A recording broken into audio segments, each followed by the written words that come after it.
नमस्कार, स्वागत है सफलता आईएएस के ऑनलाइन प्लेटफॉर्म में। आज हम भूकंप टॉपिक के बारे में पढ़ेंगे और इसमें देखेंगे कि किस तरीके से भूकंप से क्वेश्चंस पूछे जाते हैं।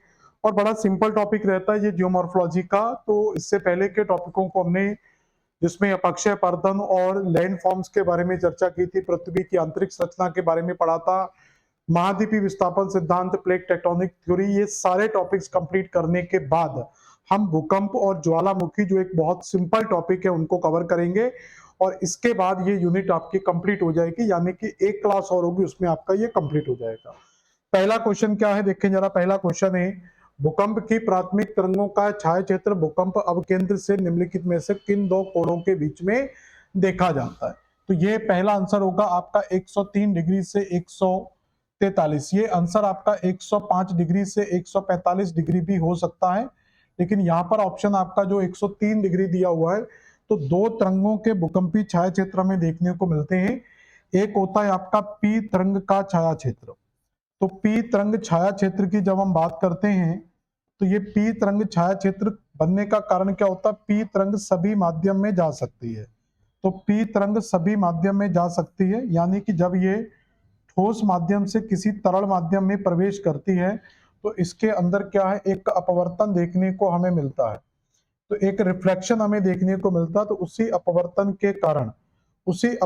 के कारण ये अपनी दिशा से क्या होती है, विचलित हो जाती है। यानी कि जब यहां तक आप देखेंगे ये बिल्कुल स्ट्रेट जा रही है, लेकिन लास्ट में जब आप देखेंगे ये जो तरंग जाएगी यहां से, जब ये इस माध्यम में जाएगी, यानी कि ये मीडियम चेंज हो रहा है, तो ये रिफ्लेक्ट होकर इस तरीके से आती है और यहां से ये फिर सीधी जा सकती है, रिफ्लेक्ट होकर रिफ्लेक्शन से ये यहां पहुंच जाएगी। तो ये पूरा एरिया आपका शेडो जोन बनेगा। सेम शेडो जोन आपका इस तरफ बनेगा। तो ये 103 डिग्री से 142 डिग्री, यहाँ आप इसको 105 डिग्री से 145 डिग्री भी याद रख सकते हैं। क्लियर हो गया? तो ये पी तरंग का छाया क्षेत्र है जो रिफ्लेक्शन के कारण होता है। एस तरंग की अगर हम बात करेंगे, तो एस तरंग की अगर हम बात करेंगे, तो ये एस तरंग केवल ठोस माध्यम में जाएगी, तरल माध्यम में ये प्रवेश नहीं करेगी। यानी कि ये तरंग को अगर आप देखेंगे, तो यहां तक जो तरंग जा रही है ठोस एक ही माध्यम में है, ठोस माध्यम में। जैसे ये एक तरल माध्यम में प्रवेश करती है, तो यहां से ये क्या हो जाएगी, आगे इंटर ही नहीं कर पाएगी, अवरोधित हो जाएगी। जैसे ही यहां से ये अवरोध पैदा होगा, तो ये पूरे का पूरा जो जोन है इसको रोक लेगा और ये पूरा का पूरा एक शेडो जोन बन जाएगा। यानी कि यहां से यहां तक पूरा एक शेडो जोन आएगा। तो ये 103 या 105 डिग्री से लेकर दोनों साइड 105 डिग्री तक। तो इसका कारण ही इसकी अवस्था है, क्योंकि ये ठोस अवस्था में प्रवेश करते, इस कारण से ये शेडो जोन आपका यहाँ पर निर्मित होता है। पी तरंग और एस तरंग का छाया क्षेत्र, केवल डिग्रियां पूछी जाती हैं। The point of the origin of earthquake is called. तो पृथ्वी पर जिस स्थान पर भूकंप की उत्पत्ति होती है, तो पृथ्वी में एक स्थान होता है जहां पर, तो पृथ्वी में दो स्थान याद रखना। एक वो स्थान पर जहां पर भूकंप की उत्पत्ति हो रही है, एक वो स्थान जहां पर भूकंप को सर्वप्रथम अनुभव किया जाता है। जिस स्थान पर सबसे पहले अनुभव होता है उसको अधिकेंद्र के नाम से जाना जाता है, यानी कि उसको फोकस के नाम से जाना जाता है, या सॉरी एपी सेंटर के नाम से जाना जाता है। तो ये आपका एपी सेंटर वाला पार्ट होता है। और जहां पर भूकंप का सबसे पहले अनुभव होता है, तो उसको फोकस के नाम से जाना जाता है, यानी कि फोकस सेंटर के नाम से जाना जाता है। हिंदी में इसको भूकंप मूल कहा जाता है। इसको हाइपो सेंटर भी बोल दिया जाता है, हाइपो सेंटर। तो ये दोनों सेंटर के बीच में हमेशा एक 90 डिग्री के कोण का निर्माण होता है। तो इसके बीच में हमेशा क्या बनता है, एक 90 डिग्री के कोण का निर्माण होगा। तो यहाँ पर जो सही आंसर हमारा क्या आएगा, तो क्वेश्चन क्या पूछा था, ओरिजिन। तो ओरिजिन को क्या बोलते हैं, अर्थक्वेक फोकस, यानी कि फोकस सेंटर, यहाँ आपका हाइपो सेंटर कह सकते हैं। अगला क्वेश्चन क्या है, the place where the earthquake event first experience is called. तो अभी आपको बता चुके हैं कि जहां पर अनुभव होता है उसको एपीसेंटर कहते हैं, और जहां पर उद्गम होता है उसको फोकस सेंटर के नाम से जानते हैं। The word tsunami is related to which of the following language. तो सुनामी एक जापानी भाषा का शब्द है। तो सुनामी किसका शब्द है, तो ये एक जापानी भाषा का शब्द है। जापान से ये शब्द क्यों यूज किया जाता है, क्योंकि जापान की जो लोकेशन है वो एशिया के ईस्ट में देखने को मिलती है। तो जापान की लोकेशन आपको यहाँ पर आइलैंड्स के फॉर्म में मिलेगी। और ये जो जापान है, इस साइड जो प्लेट आती है वो आपकी पैसिफिक प्लेट है, और इस साइड से जो प्लेट आ रही है आपकी यूरेशियन प्लेट है। तो ये यूरेशियन प्लेट और प्रशांत प्लेट के ये दोनों प्लेटों का ये जो जोन है ये एक कन्वर्जेंस जोन है, यानी कि एक अभिसरण क्षेत्र है। तो ये एक अभिसरण क्षेत्र एक कन्वर्जेंस में स्थित है। तो इसलिए यहाँ पर क्या होता है, हमेशा इस पूरी लाइन में अगर आप देखेंगे तो हमेशा भूकंप या ज्वालामुखी की गतिविधियां आपको देखने को मिलती हैं। और इसी भूकंप के कारण जब कंपन उत्पन्न होता है तो कंपन से लहरें उत्पन्न होती हैं, और इसी लहर को जापान में क्या बोला जाता है, सुनामी के नाम से जाना जाता है। तो इसलिए जापान सुनामी से सबसे ज्यादा प्रभावित है। जो ईस्ट पैसिफिक, सॉरी वेस्ट, तो ये एशिया का कौन सा बेल्ट है, ईस्ट। तो ये पैसिफिक ओशियन का कौन सा बेल्ट होगा, वेस्ट। तो इसके जो इंपैक्ट है वो वेस्ट पैसिफिक ओशियन में देखने को मिलते हैं। नेक्स्ट बेटा क्वेश्चन क्या, which of these waves cause compressed and expenses in rocks. कौन सी चट्टानें तरंग में संकुचन एवं फैलाव पैदा करती हैं। तो दो प्रकार की तरंगें हम पढ़ते हैं, एक पी तरंग और एक एस तरंग। तरंगों को हम दो तरीके से डिवाइड करते हैं। जब भी हम वेव्स की बात करते हैं इसको दो तरीके से डिवाइड किया जाता है, एक होती है आपकी बॉडी वेव्स और एक होती है आपकी सरफेस वेव्स।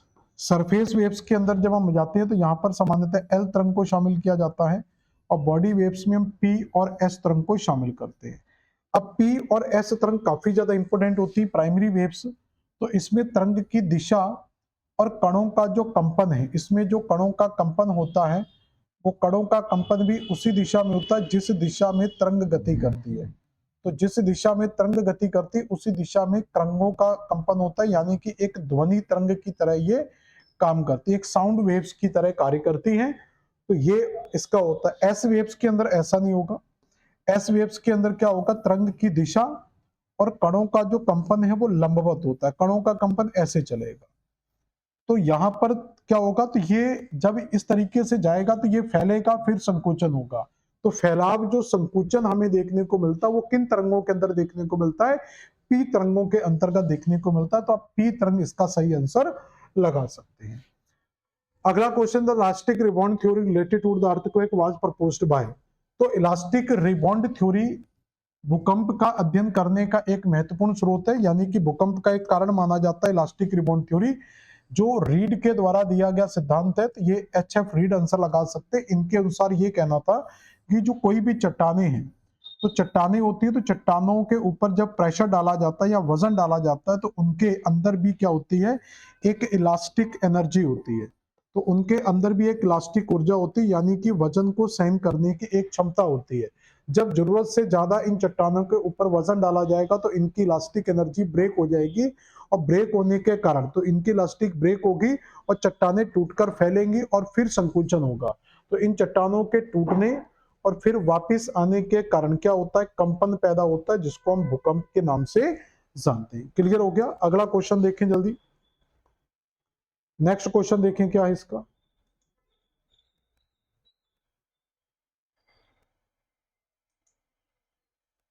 नेक्स्ट क्वेश्चन क्या, which seismic waves vibrates at the right angle to the direction to the waves movement. तो यहां पर हमने पढ़ा है कि कौन सी तरंग, एक तो तरंग की सीधी दिशा होती है और वहां पर कणों का कंपन भी क्या होता है, एक सीध में होता है। और जब तरंग की दिशा ऐसी और कणों का लंबवत हो तो ये एस तरंग की विशेषता होती है और ये पी तरंग की विशेषता होती है। तो इसमें जो आंसर लगा सकते हैं हम वो क्या लगा सकते हैं, तो लहरों की दिशा समकोण, समकोण पर कौन सी तरंगे होती हैं, एस तरंगे। तो एस तरंग आप इसका आंसर लगा सकते हैं। नेक्स्ट क्वेश्चन क्या, भूकंप लेखी द्वारा सैकड़ों झटके दर्ज किए जाते हैं। भूकंप लेखी पृथ्वी के आंतरिक खंडों के रहस्यों को जानने का हमारी मदद करते हैं। तो ये ठीक है, तो भूकंप लेखी हमारी मदद करते हैं और इस पर कई प्रकार के भूकंप के झटके महसूस किए जाते हैं। तो इसका आंसर आप ए भी लगा सकते हैं, सॉरी ए आर दोनों सही तथा लेख की व्याख्या भी करता है, तो डी आंसर भी आप इसका कर सकते हैं। वैसे सी भी आ सकता है, सॉरी ए बी, सॉरी ये वाला, तो डी ही करना, इसमें सही ऑप्शन ही नहीं मिलेगा। विच part of the India low earthquake risk zone. तो पूरे इंडिया को चार अर्थक्वेक जोन में डिवाइड किया जाता है, जिसमें आपका एक हिमालय का क्षेत्र आएगा, ठीक है ना। उसके अलावा ये नॉर्थ ईस्ट वाला क्षेत्र, यानी कि इसमें zone second, zone third, zone four और जोन 5 में डिवाइड किया जाता है। जोन फर्स्ट भी पहले होता था लेकिन फर्स्ट को सेकंड में मर्ज कर दिया गया है। तो आपका अरावली जो है ये सबसे कम प्रभावित क्षेत्रफल में आता है, तो आपका ए आंसर हो जाएगा। तो सबसे कम प्रभावित क्षेत्रफल में ए आएगा। तो ये पूरा का जितना ये जो रेड दिख रहा है, तो ये रेड जो दिख रहा है ये सबसे ज्यादा प्रभावित है, और इसी रेड के अंदर 4 दिख रहा है। तो पूरे का पूरा जो हिमालय क्षेत्र ये सबसे ज्यादा प्रभावित भूकंपीय क्षेत्रों के अंतर्गत आता है। ये पूरा इसका डिवीजन लिखा हुआ है, एक बार आप स्टडी करेंगे तो समझ में आ जाएगा। Find the false statement from the following. चट्टानों में भ्रंश तल के सारे खिसकने के कारण भूकंप आते हैं, ये भी सही है। काय तरंगे, काय का मतलब होता है यहाँ पर बॉडी वेव से। बॉडी तरंगे धरातरी तरंगों को उत्पन्न करती हैं। पी तरंगे दिशा के समानांतर कंपन करती हैं। एस तरंगों को ध्वनि तरंगे होती हैं। तो एस तरंग ध्वनि तरंग की तरह जो काम करती है वो पी तरंग करती है। तो ये डी आंसर आपका गलत है, तो डी आंसर सही होगा। Find the false statement from the following. भूकंप उत्पन्न कारक ऊर्जा प्राय भ्रंश किनारों से निकलती है। तो ठीक है, जहां पर भी फॉल्ट बनेगा, भ्रंश बनेगा, चट्टानें आपस में टकराएंगी, तो वहां से क्या निकलेगी? एनर्जी निकलेगी। हमेशा वहां से क्या होगा? एनर्जी निकलेगी। तो ये स्टेटमेंट तो सही है। अधिकेंद्र भूकंप पर उद्गम केंद्र के समीपतम बिंदु होते हैं। तो अधिकेंद्र भूकंप तल पर उद्गम केंद्र के समीपतम बिंदु, ये भी सही हो सकता है। सभी प्राकृतिक भूकंप दुर्बल मंडल में आते हैं। भूकंप का उद्गम केंद्र अवतलन केंद्र होता है। तो भूकंप कभी भी दुर्बल मंडल में नहीं आता। दुर्बल मंडल का मतलब होता है एस्थेनोस्फीयर। तो एस्थेनोस्फीयर के अंदर कभी भी अर्थक्वेक नहीं आता है। पूरी पृथ्वी पर जो अर्थक्वेक डेवलप होता है, तो ये आपका क्रस्ट वाला पार्ट है, ये मेंटल और ये कोर। क्रस्ट को आप लिथोस्फीयर बोलते हैं। क्रस्ट को क्या कहा जाता है? लिथोस्फीयर। मेंटल को क्या कहा जाता है? एस्थेनोस्फीयर। एस्थेनोस्फीयर जो होता है ये मैग्मा वाला बेल्ट होता है अपर क्रस्ट का। तो भूकंप जो आएगा वो हमेशा लिथोस्फीयर से संबंधित होगा, एस्थेनोस्फीयर से भूकंप संबंधित नहीं होगा। तो यहाँ पर हमारा जो सही आंसर आएगा, जो सही आंसर होगा वो हमारा क्या हो जाएगा? सी आंसर बिल्कुल सही होगा। अगला क्वेश्चन क्या? Tsunami waves are generated by. Tsunami तरंगों की उत्पत्ति होती है। तो सुनामी भूकंप से यानी कि कंपन से उत्पन्न होती है, ये भी हम पढ़ चुके थे, जापानी भाषा का शब्द है। In an earthquake longitudinal transverse waves and surface waves are generated here. तो वो कौन सी जगह है जहां पर ये सारी चीजें उत्पन्न होती हैं?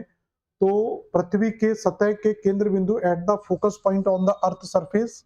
तो अर्थ के सरफेस पर तो फोकस सेंटर होता नहीं है। At the focus point inside the earth, ये हो सकता है। At the epicentre inside the earth, तो एपिसेंटर इनसाइड पर नहीं होता। At the epicentre on the earth surface, ये नहीं होगा। तो बी आंसर होगा पृथ्वी के भीतर केंद्र बिंदु में। ठीक है ना? तो केंद्र का मतलब यहाँ पर फोकस पॉइंट से, याद रखना, कोर से नहीं। यहाँ पर कुछ भूकंप दिए हुए हैं, तो इंटेंसिटी के आधार पर भूकंप को, तो सबसे ज्यादा जो हैवी भूकंप होते हैं 8.1 से भी ज्यादा इनकी जो इंटेंसिटी होती है, ये प्रलयकारी भूकंप माने जाते हैं। और पहले आते हैं सबसे पावरफुल जो आते हैं, वो 6 पॉइंट के ऊपर जो जाता है वो पावरफुल होता है। उसके नीचे जो होता है वो सामान्यतः मॉडरेट होता है। और उसके बाद फिर आपके डिस्ट्रक्टिव होते हैं। तो पहला देखेंगे तो ए का 4 लगा सकते हैं पहले, तो इसको मैच कर लो। ए का 4 कहां दिया है? तो एक ही ऑप्शन पर दिया बी पर, तो बी का 2 हो जाएगा। तो बी का 2 ये आपके विध्वंसक होंगे। एक मिनट, यहां थोड़ा गड़बड़ हो रहा है। तो पहले तो डी का 3 मैच कर ले रहे हैं। तो डी का 3 यहां पर भी दिया है, यहां पर भी दिया है। तो शक्तिशाली यहां से आएगा, ये 4.954 तक आ जाएगा शक्तिशाली, यानी कि ए का 2 लगाएंगे पहले। तो विध्वंसक के अंदर आप यहां चले जाएंगे तो बी का 4 लगाएंगे, तो ये आंसर होगा। ये नहीं साला, ये आंसर सही नहीं होगा। तो ये आंसर आपका सही होगा सी। ए का 2, बी का 4, सी का 1, डी का 3। तो ये आंसर आप लगाएंगे। ठीक है ना? तो ये पूरे का पूरा दिया हुआ इसका मैग्नीट्यूड।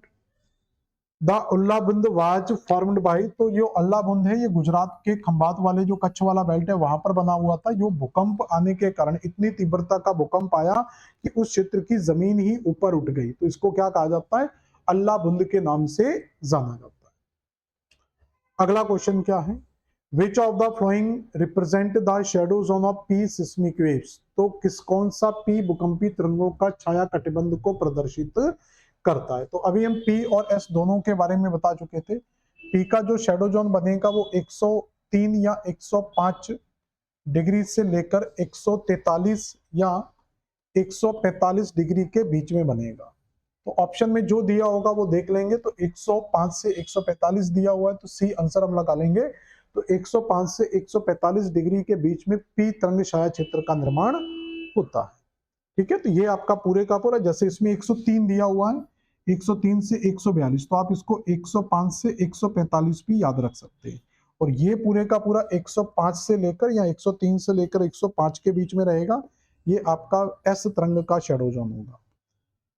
अगला क्वेश्चन क्या, which earthquake waves get refracted when passing through the liquid medium, तो कौन सी तरंग है जो गुजरने के बाद अपने माध्यम से अपवर्तित हो जाती है। तो जैसे आप सिंपल देखेंगे कि अगर ये आप एक चैम्बर बना लें, इसको 3 पार्ट में डिवाइड कर लेते हैं, ये आपका सॉलिड है और ये आपका एक लिक्विड मीडियम है, बीच में दोनों साइड सॉलिड है। तो यहां से जब पी तरंग को आप पास कराएंगे, मान लो यहां से पी तरंग पास आउट होती है, तो अगर मान लो हम दोनों तरंगों को लेके जाएं, अगर पी और एस को यहां से पास कराया जाए तो ये दोनों यहां से सीधी जाएंगी। तो पी और एस यहां तक तो सीधी जाएंगी, लेकिन पी तरंग यहां से जब इंटर करेगी तो अपनी दिशा से परिवर्तित हो जाएगी और इस तरीके से आगे चली जाएगी। और फिर जब ये, क्योंकि ये लिक्विड मीडियम आगा सॉलिड लिक्विड, फिर ये जब लिक्विड सॉलिड में जाएगी तो हो सकता है ये फिर से परावर्तित हो जाए, लेकिन जो एस तरंग है वो इसके आगे जाएगी ही नहीं, क्योंकि आगे लिक्विड माध्यम, तो ये यहीं से रुक जाएगी। तो इसलिए पी तरंग परावर्तित होगी, एस तो लिक्विड में जाती नहीं है, क्योंकि एस तरंग की जो विशेषता होती है वो ये होती है कि वो केवल सॉलिड माध्यम में ही गति करेगी। तो इसका तरंग हो जाएगा आपका आंसर क्या, पी तरंग। The measure the intensity of the earthquake we, तो भूकंप की तीव्रता को मापने के लिए हम मर्केली स्केल का यूज करते हैं, या फिर आप इसमें दोनों आंसर भी लगा सकते हैं, रिक्टर पैमाना और मर्केली पैमाना, दोनों का यूज किया जाता है। The seismic focus on the earthquake is located, तो जो सिस्मिक फोकस सेंटर होता है ये कहां पर लोकेटेड होता है, तो ऑन द सरफेस अर्थ, इस पर तो नहीं होगा। अधिकेंद्र एपीसेंटर, ये भी नहीं होगा। पृथ्वी के अंदर अधिकेंद्र के नीचे, अधिकेंद्र के 90 डिग्री पर, तो ये दोनों आंसर हो सकते हैं, लेकिन इसमें अभी हम सी लगा ले रहे हैं, क्योंकि पृथ्वी के अंदर अधिकेंद्र के नीचे, तो नीचे होगा तो वो स्वाभाविक के 90 डिग्री पर ही हो सकता है, तो कितना भी नीचे होगा स्ट्रेट नीचे आएगा। तो अगर इसमें 90 डिग्री लिख देते तो ये और ज्यादा बेस्ट आंसर होता, और इसमें अगर अधिकेंद्र के नीचे लिख देते, पृथ्वी के अंदर अधिकेंद्र के नीचे, तो ये आंसर ज्यादा बेस्ट होता है, इसलिए थोड़ा सा डिस्प्यूट है इसमें, सी आंसर ज्यादा बेस्ट लगा सकते हैं। अगला है, by what name are the longitudinal और कंप्रेशनल सिस्मिक वेव्स, तो अभी हम पढ़ चुके थे कि कंप्रेशनल जो तरंगे हैं जिनमें संपीड़न होता है इस तरीके से, तो जहां पर तरंग की दिशा और कणों का कंपन एक ही दिशा में होता है, तो जिन तरंगों में कणों का कंपन और तरंग की दिशा एक ही दिशा में होता है वो तरंगे क्या कहलाती है, प्राइमरी वेव्स। और जहां पर कणों का कंपन और तरंग की दिशा एक दूसरे के विपरीत होती है तो उनको कहते हैं एस वेव्स। तो ये पी वेव सही आंसर होगा, जिसमें तरंग की दिशा और कणों का जो कंपन है वो एक ही दिशा में होता है, और जहां पर कणों का, तरंग की दिशा और कणों का कंपन एक दूसरे के लंबवत होता है तो उसको क्या बोलते हैं, एस तरंग। जो साउंड सॉरी प्रकाश तरंग की तरह गति करती हैं, और जो पी वेव्स होती हैं वो अनुप्रस्थ तरंग यानी कि ध्वनि तरंग की तरह काम करती हैं। विच of the following statement is incorrect, the surface waves, तो यहाँ पर पहली चीज है सरफेस वेव्स की बात की जा रही है, तो सरफेस वेव में कौन आती है, एल वेव्स आती है। तो सरफेस वेव्स में कौन सी आती है, एल वेव्स, और बॉडी वेव्स में दो आती हैं, पी और एस वेव्स। तो पहला स्टेटमेंट क्या है, they only travel through the crust, तो ये स्टेटमेंट सही हो गया। तो एल वेव्स का मतलब ये कि केवल किसमें फ्लो करेगी, ये क्रस्ट के अंदर ही जाएगी। They are lower frequency wave compare to the body waves, तो अगर हम तीन तरंगों की बात करें, पी तरंग, एस तरंग और एल तरंग, तो इसमें अगर हम फ्रीक्वेंसी की बात कर रहे हैं, मान लो हम फ्रीक्वेंसी को लेकर जा रहे हैं, तो इनमें फ्रीक्वेंसी का स्ट्रक्चर इस तरीके से मिलता है। तो एल वेव्स में सबसे कम फ्रीक्वेंसी होती है, पी में उससे ज्यादा होती है, और सॉरी एस में उससे ज्यादा, सबसे ज्यादा फ्रीक्वेंसी पी में होती है। और ये दोनों किसका पार्ट है, ये दोनों ही बॉडी वेव्स का पार्ट है। तो ये आपकी सरफेस वेव है, तो इसका मतलब सरफेस वेव की फ्रीक्वेंसी बॉडी वेव से क्या होगी, कम होगी। तो सरफेस वेव्स की फ्रीक्वेंसी बॉडी वेव से कम होगी। अब स्टेटमेंट लिखेंगे तो ये बॉडी वेव्स, तत्व वेव्स का मतलब बॉडी वेव्स की तुलना में कम आवृत्ति की तरंगे होती है, तो ये स्टेटमेंट भी हमारा सही हो गया। वे एक भूकंप मापी पर आसानी से पहचाने जा सकते, तो ये स्टेटमेंट तो सही है, ये तो गलत ये वाला है। ये तत्व तरंगों से पहले आते हैं, तो ये तो फ्रीक्वेंसी हो गई। अगर इनकी विस्फोटकता की बात करोगे, अगर विस्फोटकता की बात करोगे तो विस्फोटकता में क्या होता है, देखो अगर हम इनकी आवृत्ति को लेकर जाएंगे तो आवृत्ति को और विस्फोटकता को पी, एस और एल की आवृत्ति, यानी पी में सबसे ज्यादा आवृत्ति होती है, एल में सबसे कम आवृत्ति होती है। तो जिसमें फ्रीक्वेंसी ज्यादा तो उसकी विस्फोटकता क्या हो जाती है, कम हो जाती है। तो ये स्ट्रक्चर ऐसे बनता है। तो यहां पर एल वेव की विस्फोटकता क्या होती है, तो ये सबसे विनाशकारी जो तरंगे होती हैं, सबसे जो विनाशकारी तरंग होती है वो एल तरंग मानी जाती है, क्योंकि इनकी विस्फोटकता सबसे ज्यादा होती है। पी तरंग की आवृत्ति सबसे ज्यादा होती है, सबसे कम विस्फोटक मानी जाती है, इसलिए पी तरंगों को प्रकृति का मित्र कहा जाता है और ऐसे तरंगों को सबसे विनाशक तरंगों के रूप में जाना जाता है। तो यहां पर जो सही आंसर होगा आपका, तो वो आप लगा सकते हैं यहां पर एल विनाशकारी। तो ये स्टेटमेंट मतलब कहने का ये कि विस्फोटकता अगर देखेंगे तो पी और एस की विस्फोटकता क्या है, ज्यादा है, एल की विस्फोटकता कम है। तो पी पहले पहुंचेगी कि एल पहले पहुंचेगी, तो इनकी आवृत्ति ज्यादा तो ये पहले पहुंचेंगी, तो तत्व तरंगों से पहले आ जाती, यानी कि ये बॉडी वेव से पहले। तो ये बॉडी वेव से पहले नहीं, ये बाद में आएगी क्योंकि इसकी आवृत्ति सबसे कम है। तो ये स्टेटमेंट आपका गलत होगा और यही आंसर हमारा बन जाएगा। अगला क्वेश्चन क्या है, 1913 में किसने एक भूकंप की तरंगों का विश्लेषण कर पूरी पृथ्वी के केंद्र की त्रिज्या का निर्धारण किया था। तो इसका आंसर क्या आता है, तो ये आंसर आता है बेनो गुटेनबर्ग ने ये स्टडी की थी। तो बेनो गुटेनबर्ग, आप इसका सही आंसर याद रख सकते हैं। क्लियर हो गया। अगला क्वेश्चन क्या, the Richter scale is the most common scale for the measuring the earthquake magnitude, what does each point of it represent. तो रिक्टर पैमाना भूकंप की तीव्रता को मापने का सबसे सामान्य पैमाना है। इसके प्रत्येक बिंदु किसका प्रतिनिधित्व करते हैं। देखो भूकंप का जब हम मापन करते हैं तो मापन करने के लिए जिस यंत्र का प्रयोग किया जाता है उसको कहा जाता है सिस्मोग्राफ। तो ये यंत्र क्या कहलाता है आपका, सिस्मोग्राफ के नाम से जाना जाता है। और इस यंत्र में कई बार हम किसका यूज करते हैं, रिक्टर स्केल का यूज करते हैं। रिक्टर स्केल में जो स्केल होता है पूरे का पूरा, इसमें 0 से 9 तक के अंक होते हैं और हर अंक अपनी 10 गुना तीव्रता को दिखाता। तो रिक्टर स्केल का हर अंक अपनी 9 गुना तीव्रता को प्रदर्शित करता है, यानी कि एक अंक के बाद अगर दूसरे अंक में भूकंप आ रहा है तो वो अपनी 10 टाइम इंटेंसिटी को प्रदर्शित करता है। तो ये सही आंसर होगा 10 गुना, ये दिया हुआ 10 गुना। तो बी आंसर लगाएंगे, मापे गए विस्तार में 10 गुना बढ़ोतरी होती है। तो हर स्केल अगर आपने मान लो 5 पॉइंट पर मेजर किया और अगला एक अगर 6 पॉइंट पर आ रहा है तो इनके बीच में जो डिफरेंस होगा वो 10 गुना प्रभावशीलता का आएगा। विच of the flowing seismic waves can travel through the liquid medium. तो कौन सी लिक्विड मीडियम में जा सकती है, तो पी तरंग का नेचर हम जानते हैं कि ये सभी माध्यम में जा सकती है। तो पी तरंग क्या कर सकती है, सभी माध्यम में जा सकती, यानी कि ये सॉलिड लिक्विड गैस सभी माध्यम में जा सकती है। लेकिन एस तरंग की बात करेंगे, ये केवल किस में जाती है, ठोस में, यानी कि ये तरल माध्यम में गति नहीं करेगी। तो पी माध्यम में गति करने वाली तरंग को क्या कहा जाएगा, पी तरंग के नाम से जाना जाएगा। और एल तरंग तो आपकी सरफेस वेव होती है, वो तो लिक्विड में जाएंगी नहीं। अगला क्वेश्चन क्या, विच of the following statement is true, कौन सा कथन सत्य है। भूपृष्ठ के निचले भाग के आधार पर भूकंपी तरंगों की गति में अचानक वृद्धि होती है।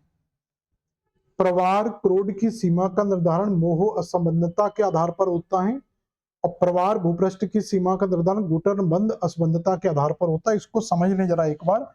तो जब ये असंबद्धताएं हमने पृथ्वी की आंतरिक संरचना के अंदर पढ़ी थी, तो जिसमें दो सबसे प्रमुख कंटिन्यूटी आती हैं, डिसकंटिन्यूटी क्रस्ट मेंटल और कोर। क्रस्ट और मेंटल के बीच में जो डिसकंटिन्यूटी बनती है यहां पर, इस डिसकंटिन्यूटी को कहा जाता है मोह असंबद्धता, और यहां पर जो डिसकंटिन्यूटी बनती है उसको कहा जाता है गुटेनबर्ग। यानी कि जो क्रस्ट और मेंटल के बीच में बनेगी वो मोह है। तो यहां पर पूछा गया the mantle core boundaries is determine the मोह डिसकंटिन्यूटी। तो मेंटल और कोर की जो डिसकंटिन्यूटी उसको तो गुटेनबर्ग कहते हैं, तो इन्होंने कैसे गलत लिख दिया। तो इन्होंने यहाँ पर क्या लिखा हुआ, मोह डिसकंटिन्यूटी। तो मोह नहीं होगी यहाँ पर बेटा, क्या होगा, गुटेनबर्ग डिसकंटिन्यूटी आएगी। तो ये स्टेटमेंट आपका गलत है। तो हमें क्या करना, सत्य को पहचानना। तो ये गलत है, ये तो आंसर नहीं होगा। प्रवार भूपृष्ठ सीमा का निर्धारण गुटेनबर्ग के द्वारा होता है, द मेंटल कोर। तो मेंटल क्रस्ट का जो निर्धारण है वो कौन करती है, गुटेनबर्ग डिस्कंटिन्यूटी। तो मेंटल यहां पर है, कोर यहां पर, तो आंसर क्या आना चाहिए, मोह। इन्होंने दोनों स्टेटमेंट को अलग कर दिया, मोह डिस्कंटिन्यूटी। तो ये स्टेटमेंट भी आपका गलत है। फिर दिया हुआ है परवार, परवार का मतलब होता है मेंटल। तो लिखा हुआ है मेंटल लोहा और निकिल से बना होता है। तो ये क्रस्ट जो होता है, तो क्रस्ट में सिलिका और एल्यूमिनियम सबसे ज्यादा पाया जाता है, इसलिए इसको सियाल बोलते हैं। इसमें सिलिका और मैग्नीशियम सबसे ज्यादा पाया जाता है, इसलिए इसको शॉर्टकट में सीमा बोला जाता है। और इसमें निकिल और एफी सबसे यानी कि आयरन पाया जाता है, इसलिए इसको नीफे बोल देते हैं। तो यहां पर आप देखेंगे कि ये परवार यानी कि मेंटल की बात कर रहे हैं, तो मेंटल में तो सिलिका और मैग्नीशियम होना चाहिए, लोहा निकिल नहीं होगा, तो ये कोर में पाया जाता। तो ये स्टेटमेंट भी गलत है। तो पहला स्टेटमेंट हमारा बिल्कुल सही था। तो हम चाहते तो पहला आंसर लगा सकते थे पहले ही, लेकिन हमने तीनों क्वेश्चन को समझना था, इसलिए हमने इनको छोड़ा हुआ था। अगला क्वेश्चन क्या था, Richter scale which is related to the earthquake magnitude range between. तो भूकंप मात्रा पर रेक्टर स्केल का जो मापन किया जाता है, जो हमने बताया था कि ये आने वाले 10 गुना तीव्रता को प्रदर्शित करता है। तो इसमें जो अंक होते हैं वो 0 से 9 तक के अंक होते हैं, और ये हर अंक अपनी 10 गुना तीव्रता को या उसकी प्रभावशीलता को प्रदर्शित करता है। अगला क्वेश्चन क्या, भूकंप की उत्पत्ति पृथ्वी की प्रॉपर्टी के आकस्मिक संचलन से होती है। An earthquake originate from the sudden movement in the earth crust. ये स्टेटमेंट सही है। तो अर्थक्वेक जब भी आता है, ये एक सडन मूवमेंट से संबंधित है। जब भी आप अर्थक्वेक को पढ़ोगे तो हमेशा याद रखना कि ये एक सडन मूवमेंट से संबंधित है। फिर कथन दिया हुआ है, पृथ्वी के अंतराल में एकत्र जलवाष्प पृथ्वी को तोड़कर बाहर आ जाता है। तो ये स्टेटमेंट भी सही है, ठीक है ना। तो पृथ्वी की उत्पत्ति पृथ्वी के आकस्मिक संचलन से होती, क्योंकि पृथ्वी के अंतराल में एकत्र जलवाष्प पृथ्वी की प्रॉपर्टी को तोड़कर बाहर आ जाता है। तो ए आर दोनों सही है, और आर ए की सही व्याख्या भी है, तो ए आंसर आप कर लेंगे। अगला स्टेटमेंट क्या है, विच of the flowing event does not acre on the surface. तो कौन सी घटना धरातल पर घटित नहीं होती है। जैसे ज्वालामुखी ये धरातल पर होगा, अपक्षय भी धरातल पर होगा, अपर्दन भी धरातल पर होगा। सुनामी का इंपैक्ट जरूर धरातल पर पड़ता है, सुनामी का इंपैक्ट जरूर धरातल पर पड़ता है, लेकिन ये सागरीय घटना है, तो ये सागरीय क्षेत्रों में उत्पन्न होती है। तो इसलिए हम डी आंसर लगा सकते हैं, इसका डी आंसर सही होगा। अगला क्वेश्चन है, विच of the flowing seismic wave can pass through the earth core. तो कौन सी भूकंपी तरंग कोरोड से गुजर सकती है। तो कोर से कौन गुजर सकता है, तो वो पी तरंग है, जो तीनों माध्यम को क्रॉस कर सकती, चाहे वो क्रस्ट हो या मेंटल हो या कोर हो, तो वो तीनों को गति कर सकती। तो पी तरंग आप सही आंसर लगा सकते हैं। The speed of the primary seismic waves is. तो प्राथमिक भूकंपी तरंगों की गति होती है, तो ये आपकी 8 से 14 किलोमीटर पर सेकंड की स्पीड से चलती हैं। तो बी आंसर लगा लो।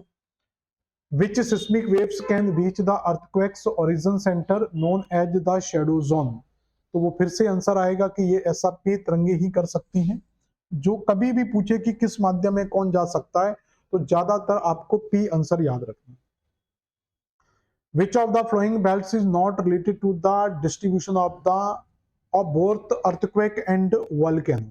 तो जब हम इसके विश्व वितरण की बात करते हैं, तो पूरे के पूरे विश्व वितरण को दो तरीके से पढ़ा जाता है। तो एक अपसारी संचलन के आधार पर, तो एक वितरण होता है जो अपसारी संचलन के आधार पर निकाला जाता है, यानी कि प्लेटें जहां दूर जाती हैं उस आधार पर।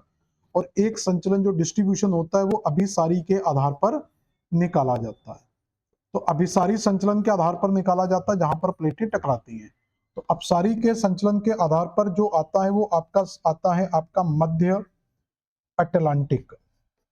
तो मध्य अटलांटिक क्षेत्र जहां पर सबसे कम भूकंप ज्वालामुखी आपको भूकंप देखने को मिलते हैं, तो ये पहला बेल्ट हो गया। अभिसारी के आधार पर दो आते हैं, एक आपका मध्य महाद्वीपीय बेल्ट, और दूसरा प्रशांत बेल्ट या परिप्रशांत बेल्ट बोलते हैं इसको, परिप्रशांत मेखला या परिप्रशांत मेखला या बेल्ट।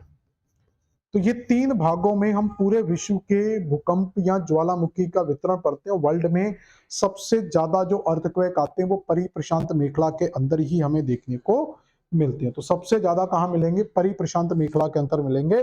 तो इसमें जो अफ्रीकन वैली है, ये अफ्रीकन इसमें शामिल नहीं होगा। तो ये अफ्रीकन अलग से किसी जोन का पार्ट नहीं होता, वो इन्हीं संचलन में शामिल होगा। तीन सबसे मेजर बेल्ट हैं। In which part of the earthquake do most earthquake occur? तो सर्वाधिक भूकंप पृथ्वी के किस भाग में आते हैं? तो पश्चिमी एशिया, सुदूर पूर्व एशिया, अमेजन बेसिन या जर्मनी। देखो अभी हम बता चुके हैं कि जो परिप्रशांत मेखला है, जो परिप्रशांत मेखला है, तो इसी परिप्रशांत मेखला में वर्ल्ड के वर्ल्ड के 80% आपके भूकंप और ज्वालामुखी आते हैं। ये पूरी की पूरी जो मेखला है आपके, इस तरीके से आप पैसिफिक ओशियन को सेंटर में रखेंगे। पैसिफिक ओशियन को दो पार्ट में डिवाइड करेंगे, तो ये वेस्ट पैसिफिक ओशियन और ये हो जाएगा ईस्ट। तो पश्चिमी एशिया का जो भाग है इस साइड, वो एशिया महाद्वीप से टच करता है और नीचे आपका ऑस्ट्रेलिया से टच करता है। आप मैप में देखना, एशिया के पूरब में और ऑस्ट्रेलिया के पूरब में आपको पैसिफिक ओशियन मिलेगा और इस साइड आपका नॉर्थ अमेरिका। तो नॉर्थ अमेरिका के पश्चिम में आपको प्रशांत महासागर मिलेगा और साउथ अमेरिका के पश्चिम में भी आपको प्रशांत महासागर मिलेगा। तो यहाँ पर हम प्रशांत महासागर को कॉमन कर सकते हैं। तो ये पूरे का पूरा एक अभिसारी संचलन का भाग होता है, यानी कि इस बेल्ट में भी क्या हो रहा है, दोनों प्लेटें आपस में टकरा रही, इस साइड भी दोनों प्लेटें आपस में टकराती हैं। तो इस साइड भी अभिसारी संचलन हो रहा है, इस साइड भी अभिसारी संचलन। तो पूरी प्रशांत मेखला के अंदर प्रशांत महासागर के दोनों तटों पर भूकंप आते हैं, पूर्वी प्रशांत महासागर और पश्चिमी। जब भूकंप पश्चिमी प्रशांत महासागर पर आएगा तो इसका इंपैक्ट एशिया और ऑस्ट्रेलिया के तटों के पास पड़ेगा। जब ईस्ट पैसिफिक ओशियन में अर्थक्वेक या सुनामी आएगी तो उसका impact north America, south America के पश्चिमी तटों पर पड़ेगा। यहां पर पूछा है कि सर्वाधिक भूकंप किस भाग में आते हैं? तो जर्मनी का, अमेजन का तो इससे कोई लेना देना नहीं है, क्योंकि जर्मनी यूरोप में है, तो यूरोप का कोई लेना देना नहीं है। अमेजन आ सकता है, ये ब्राजील में है, लेकिन ब्राजील आपका साउथ अमेरिका के पूर्वी हिस्से पर है, तो पश्चिमी हिस्से पर तो नहीं है, तो यहां तो इंपैक्ट कम पड़ेगा। सुदूर पूर्व एशिया यानी कि East Asia, East for East Asia यानी कि दूर Asia in the West Asia. तो यहां पर जो आ जाएगा ये पूर्व, यहाँ सुदूर पूर्व एशिया आ जाएगा, तो बी आंसर आएगा। तो यहां पर जो इंपैक्ट पड़ेगा एशिया के ईस्टर्न पार्ट में पड़ेगा। जापान, आपको इसी जगह पर जापान के द्वीप मिलते, इसलिए जापान में सुनामी सबसे ज्यादा आती है। तो आंसर तो लगा लिया था हमने, सही है। भूकंप कौन सा संचरण है? What kind moment of the earthquake? तो अभी हम पढ़ चुके हैं कि भूकंप आपका कैसा एक सडन फोर्स के अंतर्गत आता है। तो जब भी भूकंप आएगा एक सडन फोर्स के अंतर्गत आएगा। अगला है the circum Pacific oceanic belt is related to distribution of. तो परिप्रशांत महासागरीय पेटी वितरण से संबंधित है। तो ये भूकंप और ज्वालामुखी का सबसे बड़ा बेल्ट मिलता है। ये आप अभी मैं बता चुका था पूरी की पूरी पैसिफिक बेल्ट को। तो घर पे जाकर पूरे पैसिफिक बेल्ट को बीच में बना के देखो। इस साइड आपको नॉर्थ अमेरिका, साउथ अमेरिका दिखेगा, इस साइड आपको एशिया दिखेगा। एक बार वर्ल्ड मैप पर मेहनत करके देखो। नॉर्मल मैप में जब आप पढ़ते हो तो नॉर्मल मैप में नॉर्थ अमेरिका यहाँ पर है, साउथ अमेरिका यहाँ पर है और इन दोनों के इस साइड आपको पैसिफिक ओशियन, इस साइड आपका एशिया है, यहाँ पर आपका ऑस्ट्रेलिया, इस साइड आपका पैसिफिक ओशियन। तो फ्लैट मैप में पैसिफिक ओशियन दो तरफ दिखता है, लेकिन उसी पैसिफिक ओशियन को आप सेंटर में लेकर आओगे तो आपको बिल्कुल क्लियर कट समझ में आ जाएगा। How many seismic zones has Indian Meteorological Department? तो अभी हम बता चुके हैं कि 4 भागों में डिवाइड करते हैं, zone second, zone third, zone 4 और जोन 5। जैसे जैसे यहाँ पर पढ़ते जाएंगे तो यहाँ पर जो तीव्रता है वो क्या होती जाएगी, बढ़ती जाएगी। जोन फर्स्ट भी होता था लेकिन इसको समाप्त करके जोन सेकंड के अंदर मर्ज कर दिया गया। ये पूरा इंडिया का सिस्मिक जोन एरिया, ये इसको एक बार आप लोग रीड करना, पूरे मैप से समझ में आ जाएगा।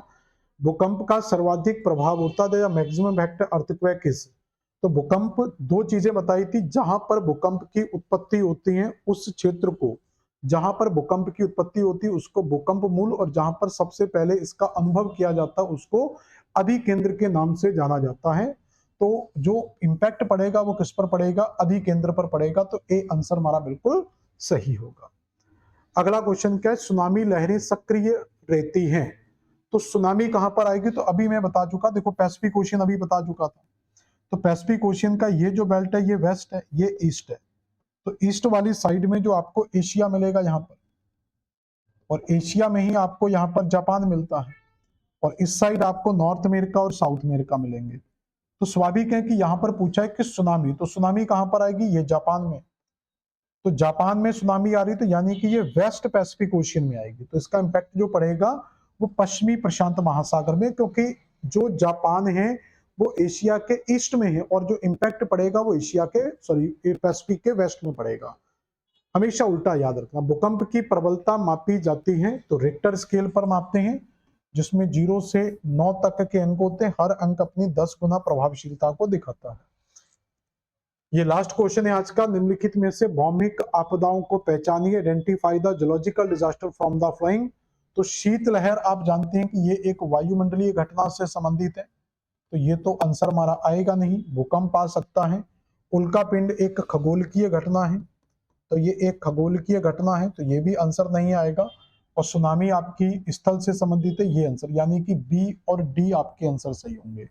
तो बी डी देख लो कहां दिया हुआ है, तो डी ऑप्शन में दिया हुआ है आपका बी और डी। तो इस तरीके से यहां पर आज हमने भूकंप से संबंधित जो क्वेश्चन थे वो कंप्लीट कर लिए हैं। अब आपका जियोमॉर्फोलॉजी यानी कि यूनिट फर्स्ट का एक लास्ट टॉपिक बचा हुआ, जिसमें हम ज्वालामुखी को कंप्लीट करेंगे। उसके बाद ये यूनिट आपकी पूरी तरीके से कंप्लीट हो जाएगी। फिर हम नई यूनिट को स्टार्ट करेंगे जिसमें हम जलवायु विज्ञान के बारे में पढ़ेंगे। तो आज की क्लास यहीं समाप्त करेंगे। मिलते हैं नेक्स्ट क्लास में। धन्यवाद।